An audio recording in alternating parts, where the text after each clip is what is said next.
ना तोह देखे लंकापुरी में हो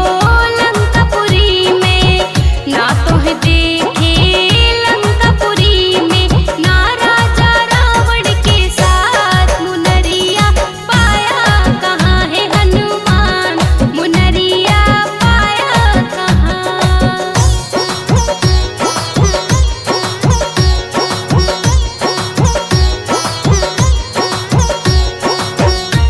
फिर हनुमान जी ने सीता मैया को अपना परिचय किस तरह